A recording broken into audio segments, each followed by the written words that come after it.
Bonjour, aujourd'hui je vous fais une petite vidéo pour vous montrer comment embellir un fond voilà, qu'on a fait à la peinture ou avec des encres. C'était suite à un post d'un des membres du groupe qui posait cette question. Du coup, je me suis dit que ce serait intéressant pour tout le monde d'avoir quelques astuces. Bon, voilà, moi, qu'est-ce que je fais quand je suis face à un fond comme ça et que je veux rajouter quelque chose. Donc, parce que effectivement, un fond fait, donc là c'est avec de la peinture, c'était fait avec la gel presse, mais peu importe, hein, ça aurait pu être fait au pinceau ou avec des encres. Voilà, là c'est un fond, mais effectivement, pour arriver à poser quelque chose dessus, ça peut être intéressant d'y amener quelques éléments pour que ça ressorte et que ça fasse, bah, que ça attire plus l'œil, on va dire. Donc, j'ai sorti mes peintures acryliques, mais ça peut être de la gouache, et mes distress. En gros, je vais partir soit sur les acryliques, soit sur les distress. Donc je vais vous montrer comment je fais avec les acryliques. Alors ça c'est une entre guillemets ma technique pour, transformer un fond moche en un fond potable, on va dire. Par exemple, c'est comme ça que j'ai fait ce fond là, ou ce fond là par exemple. Donc là voilà, c'était un fond avec juste un peu de peinture acrylique et j'ai rajouté des éléments dessus. Et pareil pour celui-là. Donc, je prends un pinceau, un petit pinceau. Alors, il y a des fois même je prends mes doigts. Mais bon, là je vais essayer de faire propre avec un pinceau. Je prends donc des peintures acryliques. Donc là j'ai un fond, il y a du rose, il y a du vert, du bleu et un petit peu de jaune orangé là par là. Donc je vais essayer de trancher un petit peu quand même. Donc je vais prendre des couleurs assorties, mais je vais essayer de les utiliser de façon à ce que ça ressorte en fait. L'idée c'est pas de remettre du rose sur le rose et du bleu sur le bleu. On va essayer de justement de ramener un petit peu de peps dans tout ça. Donc, allez, hop, c'est parti. Donc la première, enfin en fait là l'idée c'est de faire un petit peu comme si je faisais du doodling avec la peinture acrylique. Donc je vais essayer de, donc je prends mon pinceau, un peu de peinture. J'en prends pas mal quand même parce que il faut que ça qu'il y ait un peu de relief. Et par exemple, j'aime bien faire des ronds. Surtout avec le pinceau, c'est assez facile. Alors l'idée, hein, c'est pas de faire des ronds parfaits. Hein. On n'est pas là pour ça. On n'est pas à l'école. Donc là, on va faire une série de ronds. Tac. Hop.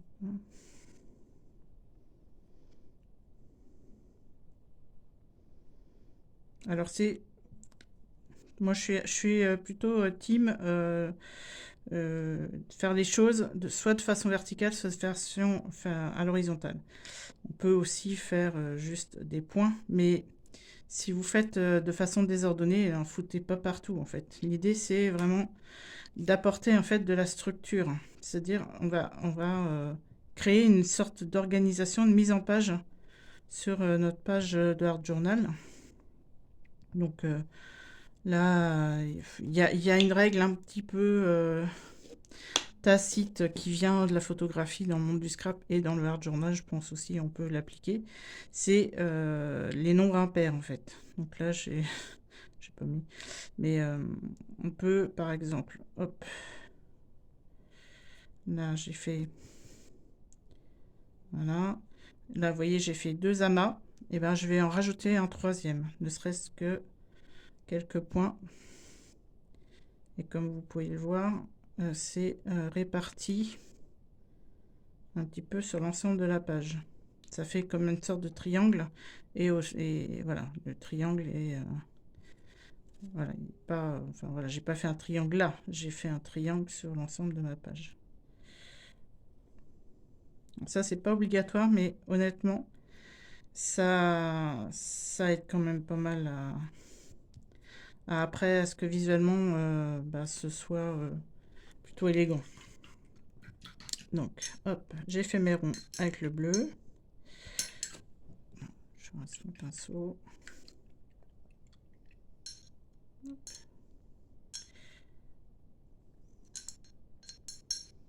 Hop, j'essuie sur un chiffon qui est à côté de moi là.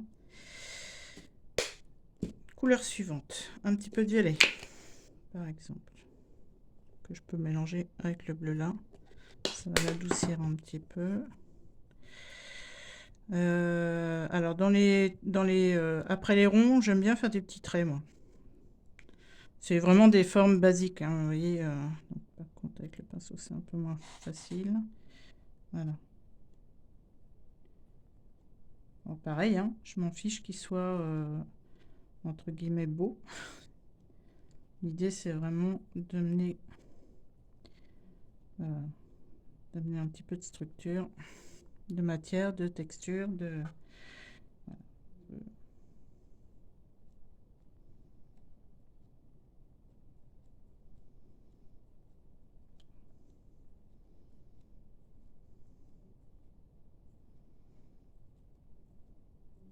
Alors, vous voyez, hein, à chaque fois, j'essaye d'éviter de faire des carrés ou des rectangles. J'essaye de faire en sorte que ça soit pas trop rigide quand même. Parce que, bon, si je vais en mettre un petit peu là, je tourne la page parce que sinon je vais mettre de la peinture sur les doigts, sur le bras, je veux dire, même. Voilà, hop, hop, hop, hop. Voilà. Hop.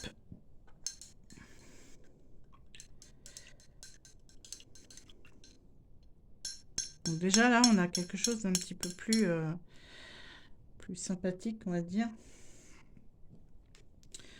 Je vais mettre un peu de vert, j'ai envie, parce que je vois qu'il y a du vert là, et j'ai envie de rajouter. Alors, je vais juste l'adoucir, enfin l'adoucir. Je vais rajouter un peu de bleu, hein, parce que les peintures ça se mélange, il faut en profiter. Voilà. Puis là, on peut faire des croix aussi, par exemple. Hop. Alors, soit des croix comme ça, soit des plus. J'aime bien les deux.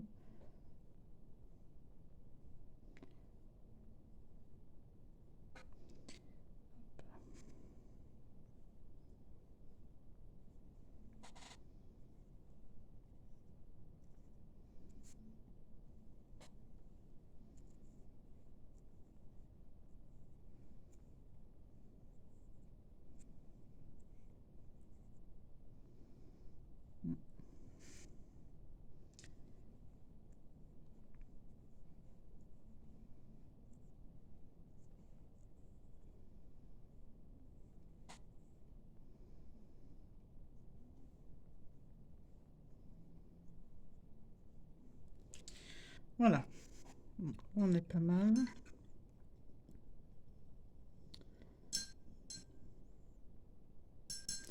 Je vais le laisser sécher celui-là. Et puis on y reviendra après. Parce que là, c'est pas fini du tout, hein. L'idée, c'est de rajouter un peu de... En fait, de doodling avec un crayon noir, mais il faut attendre que la peinture soit bien sèche. En attendant, je vais vous montrer ma deuxième technique. Donc, je vais reprendre un autre bout de ce fond. Deuxième façon de faire, parce que là, donc c'était peinture acrylique pinceau et vraiment faire à la main. Donc, si vous n'êtes pas à l'aise avec le faire à la main, on peut utiliser des pochoirs. Et dans ce cas-là, je vais plutôt aller avec les Distress Oxide, parce que c'est quand même plus facile à étaler que les peintures à travers un pochoir. J'ai pas envie d'aller le laver après. Donc, hop. Alors, je prends des couleurs assorties. Et je prends un pinceau, comme ça. Et donc là, je vais en fait faire exactement ce que j'ai fait tout à l'heure avec la peinture, mais avec des oxydes.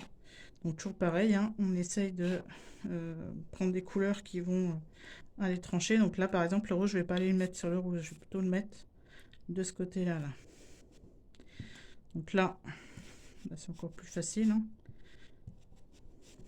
Il ne faut vraiment pas hésiter, quand on utilise des pochoirs comme ça, à faire quelque chose d'un peu flou. Vous voyez, il n'y a pas, j'ai pas juste fait, bah, comme tout à l'heure avec les ronds, en fait, j'ai pas fait juste tout ça ou juste tout, en fait, puisque là, l'idée, c'est d'aller en mettre un peu partout.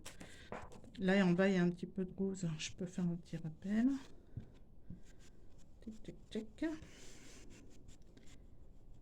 Voilà.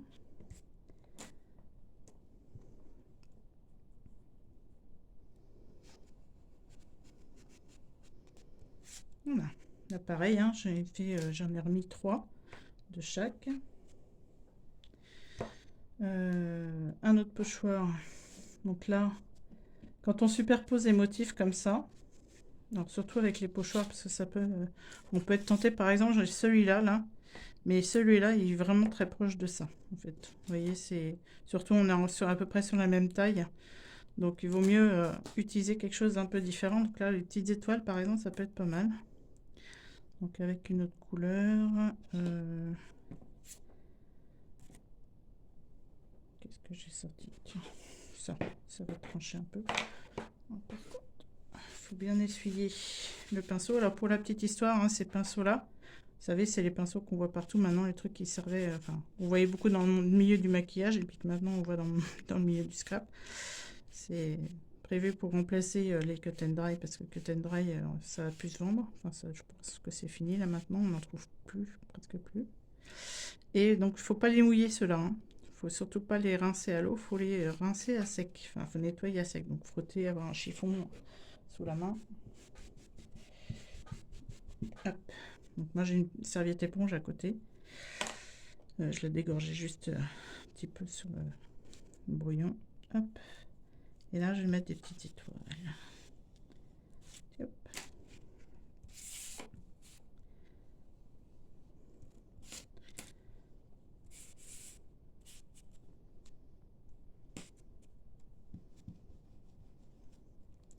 Alors là encore, hein, c'est vrai qu'on pourrait être tenté d'en mettre partout, mais il faut mieux être un petit peu avec parcimonie, quoi. Essayer de laisser de la place pour d'autres motifs déjà, et puis ben voilà, l'idée c'est pas de remplir la page non plus. Donc hop, ça c'était une crush d'olive, ça c'était. Et puis je vais remettre un peu de bleu avec le Broken China. Alors, je vais nettoyer mon pinceau.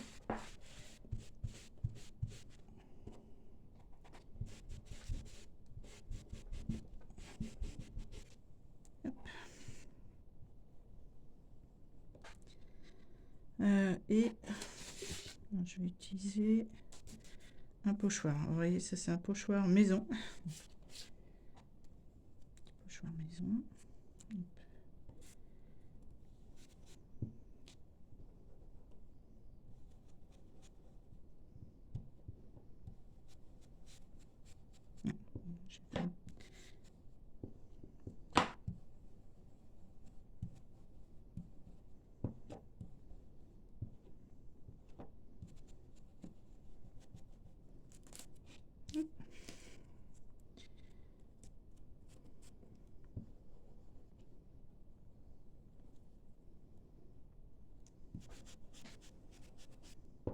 L'avantage des oxydes, hein, là donc on est sur les Distress oxydes, j'ai oublié de préciser, hein, c'est pas les Distress ink, c'est les Distress oxydes, mais je pense que vous saviez repérer.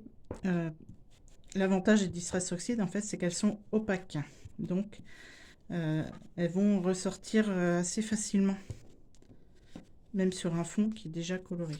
Voilà. Et puis je vais remettre un petit rappel par là.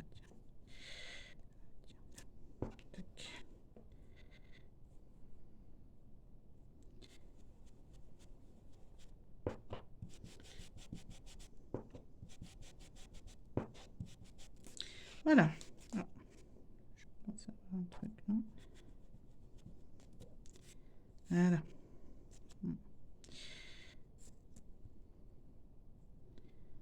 Ça fait bizarre, je trouve. Tac. Voilà. Donc là, on est pas mal. Vous voyez la différence déjà entre avant et après. C'est plutôt sympa. Donc, est-ce que l'autre il est sec? Ah, il y a ça qui est un peu épais. Bon, c'est pas mal. Je vais juste passer un coup là où il y a des épaisseurs. Après, je vous conseille de laisser vraiment sécher complètement. Voilà. Donc là, on va prendre un crayon noir. Donc, moi, j'utilise des crayons. En fait, c'est qualité d'archivage. Ça veut dire qu'en fait, une fois que c'est posé, ça va plus se diluer. En fait, ça va pas se diluer à l'eau. C'est résistant, voilà, c'est résistant à l'eau et à la lumière. Et ça permet de faire du doodling. Donc là, par exemple, les ronds, bah, je vais les surligner en fait. Alors quand je fais ça, en fait, souvent je fais plusieurs tours parce que c'est pas pertinent. Enfin, c'est un peu se prendre la tête de faire exactement le tour du rond. Vaut mieux voilà, faire ça en mode détendu. On se prend pas la tête, on cherche pas à faire pile poil. Et du coup, ça fait plutôt sympa. Voilà.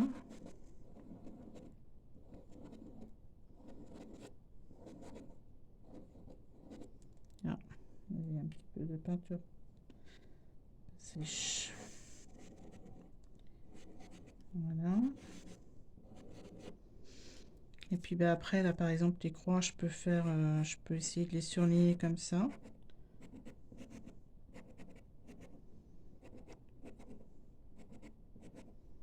On pourrait les surligner de plein de façons, hein. J'aurais pu faire aussi le tour comme j'ai fait là.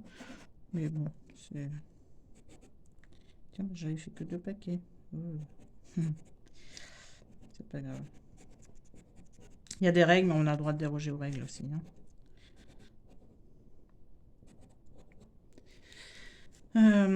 Bon, ça, je vais peut-être pas faire le tour, ils sont assez petits. Et alors, moi, ce que j'aime bien faire quand j'ai un crayon dans les mains et que j'ai un fond comme ça, c'est faire de l'écriture intuitive. C'est-à-dire, enfin, pas vraiment... essayez d'imaginer que vous êtes un médecin et que vous êtes en train de rédiger une ordonnance.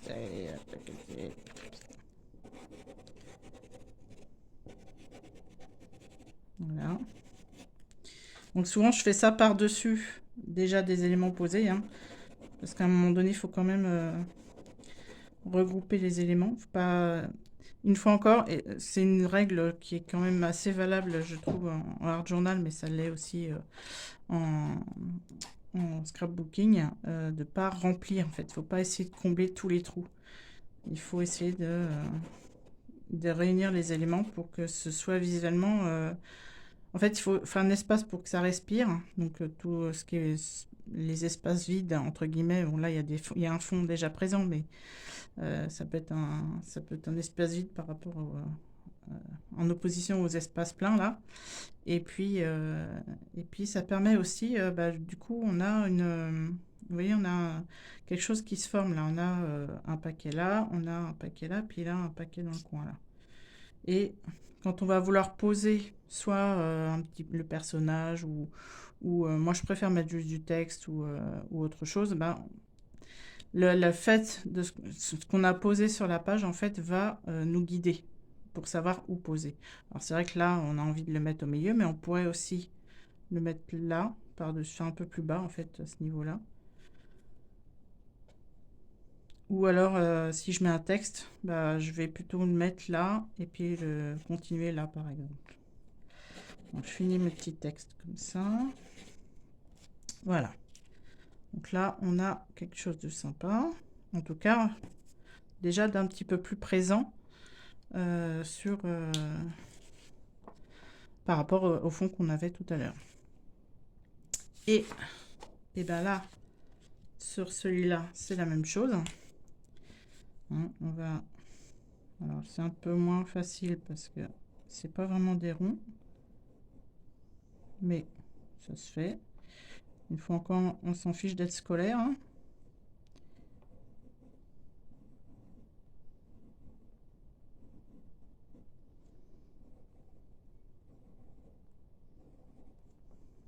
Voilà.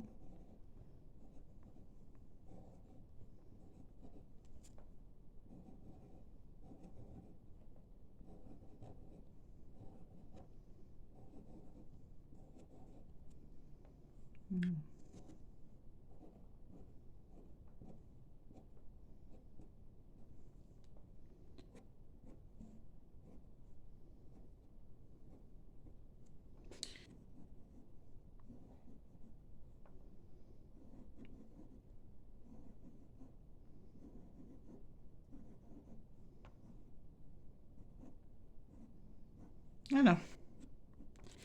Déjà, vous voyez, le noir, ça réveille tout de suite les éléments.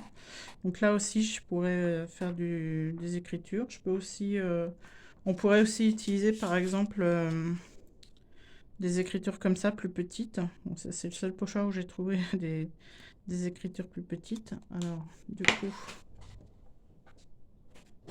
avec de l'encre noire,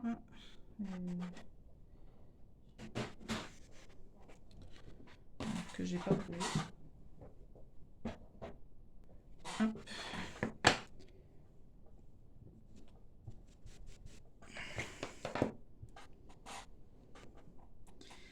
Voilà.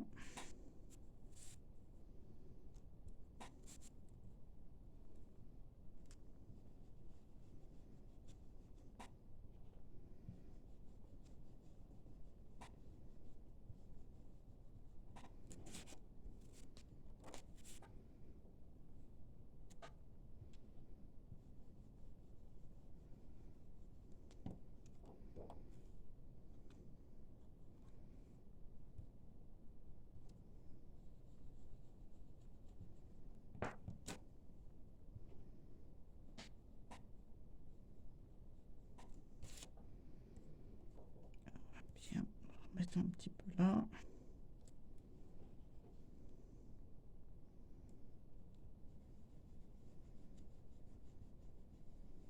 Voilà. J'aime bien. Je vais en mettre un petit peu encore en bas.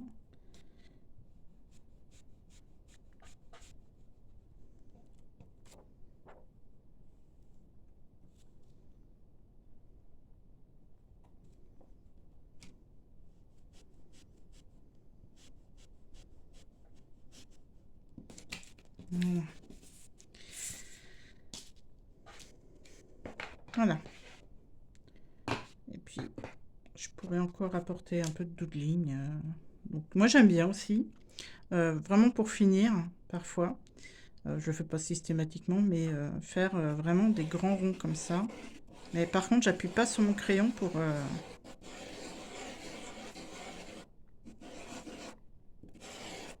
Voilà.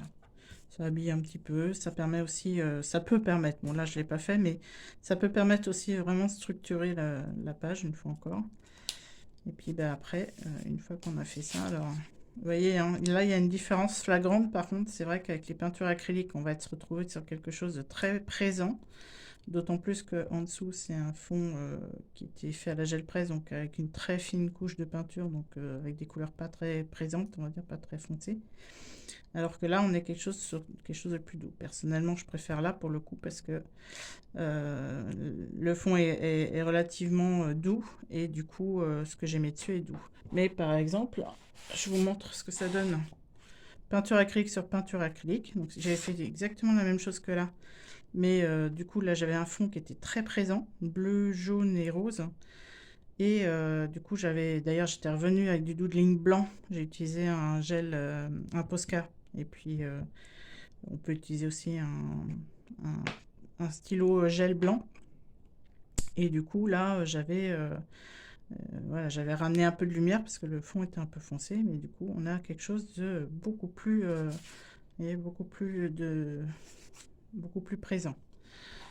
J'en ai deux autres aussi comme ça. Et d'autres, qu'est-ce que j'ai? Il y a celui-là, bon, il n'est pas terminé celui-là. J'avais débrouillé dessus. Non, les autres sont pas. J'en ai plusieurs des comme ça, mais ils sont un peu tous en cours, entre guillemets. Mais celui-là, je l'aime bien. Donc, voilà. Voilà, ma petite suggestion pour habiller des fonds. Et puis, bah, une fois encore, hein, là, une fois qu'on a mis ça, le fond, il est fait, vraiment. Et on n'a plus qu'à rajouter soit un texte. Le texte, on peut le dessiner à la main, le découper dans du papier, ou soit avec des die, soit juste comme ça à la main. Hein, c'est ce que j'ai fait, par exemple, sur cette page-là. Si je la retrouve, c'était dans celui-là. Oh, c'était dans l'autre.